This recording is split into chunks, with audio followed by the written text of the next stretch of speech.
Eu me lembrei agora de uma coisa, a gente tem que ver um VT falando sobre dois grandes exemplos da ditadura, mas eu vou deixar uma questão na cabeça de vocês. Aquela marcha que teve com Deus, pela... Marcha da família, com Deus e pela liberdade. E o Cansei de hoje, são um pouco parecidos? A gente volta já para responder essa questão e a gente vai olhar um VT que lembra aí um pouquinho o que foi que aconteceu e dois fatos bem marcantes que colocaram um ponto final, um deles que colocou o ponto final nessa questão de se dizer que quem estava contra a ditadura era bandido ou era marginal. Olha só.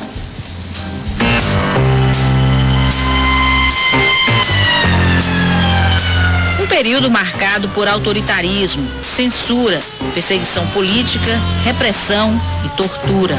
A minha gente hoje anda falando de lado e olhando pro chão. Assim ficou conhecida a ditadura militar. Ela nasceu de um golpe de Estado no dia 31 de março de 1964 contra o presidente João Goulart e permaneceu até 1985. Quem reagiu à ditadura foi preso e torturado.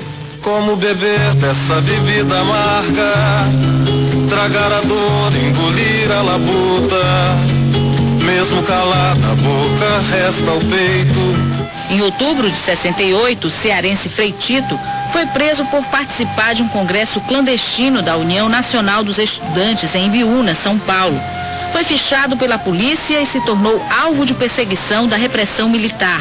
O que foi feito, amigo, de tudo que a gente sonhou? O que foi feito da vida? O que foi feito do amor? No começo de 1970, Frei Tito foi torturado nos porões da chamada Operação Bandeirantes. Na prisão, ele escreveu sobre a tortura que sofreu. O documento correu o mundo e se transformou em símbolo de luta pelos direitos humanos. Quebraram ele por dentro. A ditadura militar quebrou ele por dentro, meu irmão. O que não tem governo, nem nunca terá. Outro exemplo marcante foi o do jornalista e professor da USP, Vladimir Herzog. Diretor de jornalismo da TV Cultura, ele foi convocado para prestar depoimentos sobre as ligações com o Partido Comunista Brasileiro, o PCB, proibido na época. O depoimento de Vlado, como era conhecido, foi considerado uma sessão de tortura, que acabou na morte dele. Era dia 25 de outubro de 1975. Amigos da imprensa reagiram, enfrentaram a intolerância, a censura e mobilizaram a sociedade.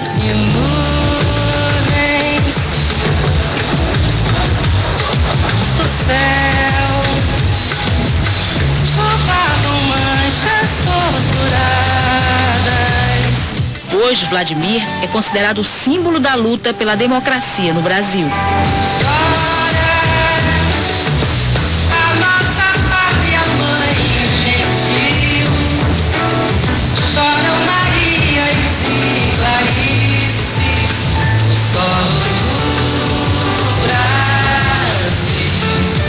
Em 1988 é aprovada uma nova Constituição para o Brasil. Novas leis que tentaram apagar os rastros da ditadura militar e estabelecer princípios democráticos no país.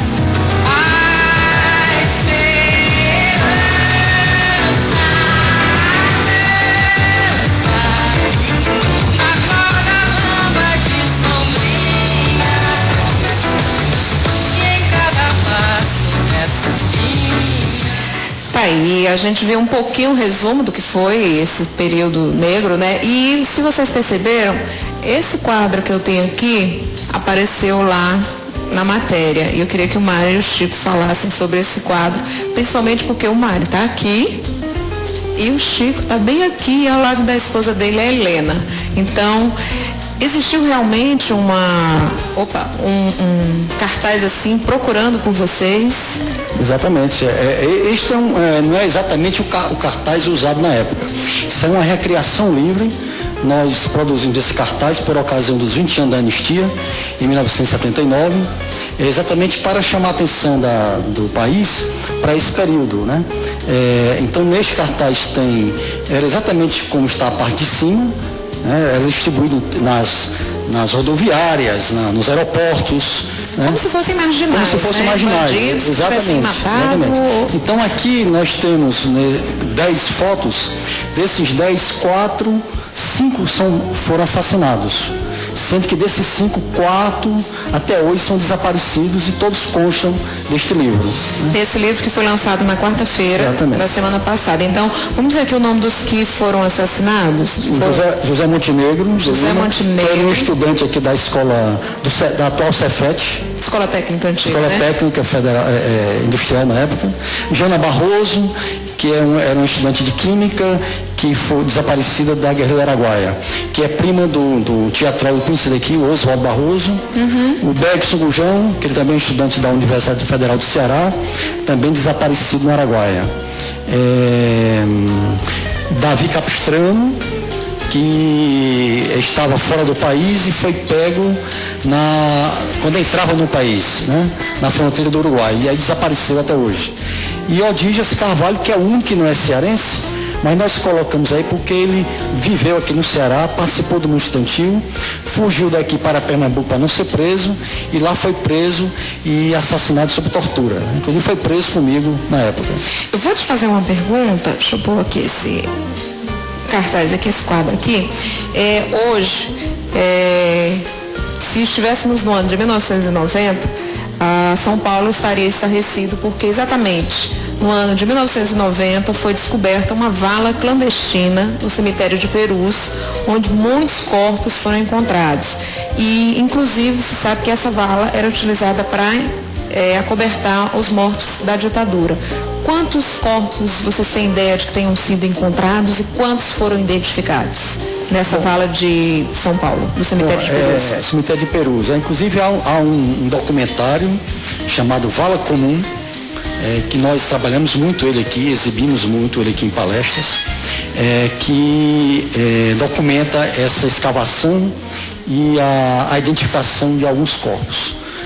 Suspeitas que estejam a maioria ali dos assassinatos em São Paulo, mas apenas, eu não sei exatamente o número até agora que foi identificado, mas creio que não passa de uma dezena, né? Porque são milhares e milhares de corpos ali misturados com indigentes, né? E não havia na época uma técnica mais avançada como DNA hoje. Como tem DNA hoje também, segundo eu soube, o governo brasileiro fez um acordo com o governo argentino, que parece que é muito mais avançado, até porque na Argentina também essa problemática é muito mais grave, né? Perón, são mais de 30 mil desaparecidos e assassinados políticos. Da Praça de Maio. Da Praça de Maio, exatamente. Então, achamos que agora vai haver uma maior identificação.